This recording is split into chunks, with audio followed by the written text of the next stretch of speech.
Hello po, welcome po sa aking vlog sa Cusinary Sisters. For today's video ay gagawa po ako ng homemade mango cheese ice cream. Ito po ang aking mga sangkap. Yan, may Nestle cream po ako na chilled overnight. Yan, 2 Magnolia at 1 Alaska po yan. Ito po ay regalo lang po nung pamangkin ko sa trabaho niya. Yan, kaya hindi po pareho yung aking Nestle cream. Tapos may 2 po akong condensed. Tapos mango at saka cheese. Yan. So una po natin gagawin ay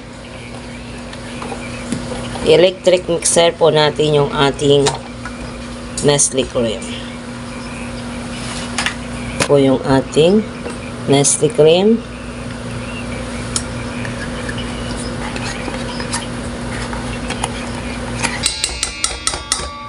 Next naman yung ating Magnolia. Ay, nako. Ayan.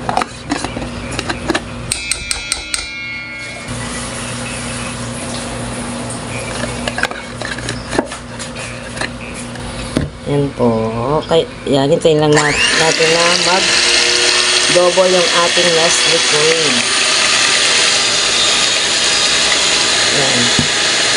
So, abang hinihintay ko po na mag-double yung ating Nestle cream, bubuksan ko muna yung ating Alaska condensed. Time check, 9:30 p.m. 9:30 p.m. po, nag-black pack. Ayan po, nag-double na po yung ating Nestle cream. Ngayon, lagay na po natin yung ating condensed habang umiikot. Ayan, itong condensed natin, children po ito.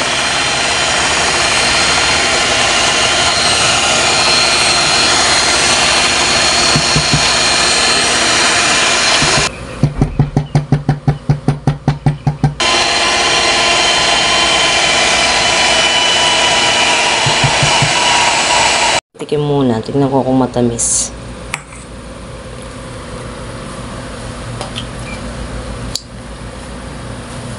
Sakto lang. Sakto. Yeah, sakto lang po yung tamis. Bali, 3 Nestle rin po ang nilagay ko. Tapos, 1 condensed at kalahati po. Sobrang tamis na po kasi ng Alaska condensed ko. Yung kulay yellow po kasi original. Sobrang tamis na ito. Kaya, 1 lata at kalahati na po ang nilagay. Tapos ngayon lalagay na po natin yung ating mango para sa ating flavor.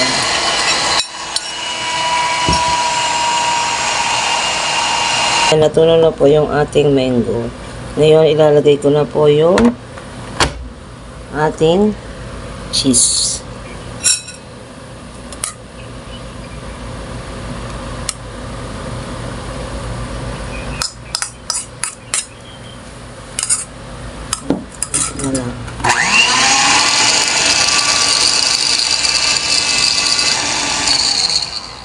Yan, pwede na po ito. Sasalin ko na po sa aking mga lalagyanan.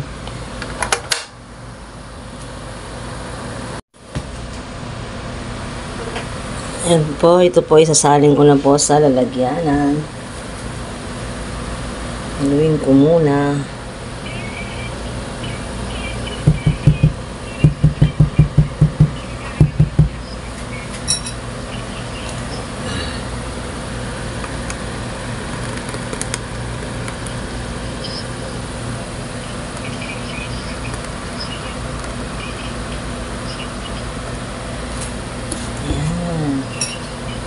Tapos, tignan natin yung cheese.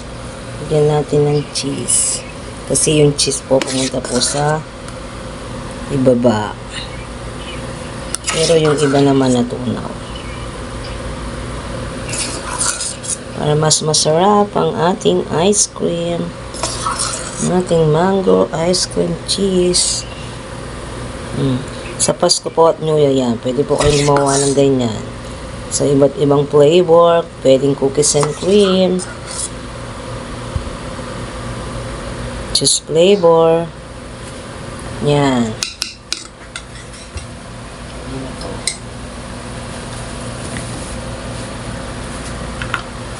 Yan, tapos ilalagay ko lang po ito sa freezer. So, bukas ko na lang bubuksan. Kailangan muna nating i-freezer ito. At bukas ko na lang bubuksan ulit kapag matigas na po. So, yung aking ginawa, saktong-sakto lang po yung kanyang tamis. Hello po, ito na po ang aking ginawang homemade mango ice cream cheese. Flavor po niya ay mango cheese. Yan po. Ay, malambot po yan sa ibabaw po. Yan po. So, titikman po natin dahil matigas na po yung ating ice cream. Hindi ko na po siya nilagyan ng food flavoring na mango at saka food color na yellow kasi po wala po akong available noon. Kasi gabi na po ako nag-vlog, 9:30 na po kaya hindi na po ako nakabili. Pero kahit wala po siyang food flavoring, yan nakikita nyo naman yung kanyang mango yan. Tsaka yung kanyang cheese pumunta po sa ilalim. Yan po.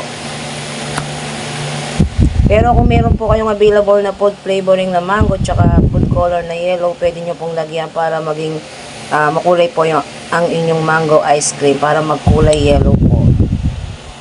Titikman po natin yung aking ginawang homemade ice cream. Kung masarap, pero yung pinsan ko po, nauna mo na po siyang tumikim.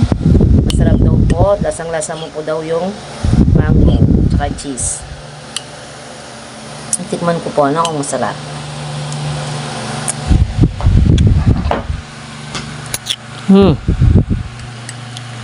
Masarap po siya. Yan, masarap po pala yung mango cheese. Yan, no? Yan po yung kanyang cheese nasa ilalim. Tsaka yung kanyang mango, talagang lasang-lasa mo po yung mango. Matamis po yung mango. Yan, kahit wala po siyang food flavoring na mango.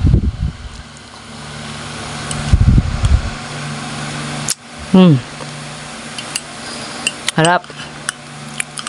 Ayan. Gawa na po kayo ng ganito. Ayan, iba't ibang flavor po yung ginagawa kong ganito. May cookies and cream. Ayan, masarap po siya. Kaya gawa na po kayo sa Christmas or New Year.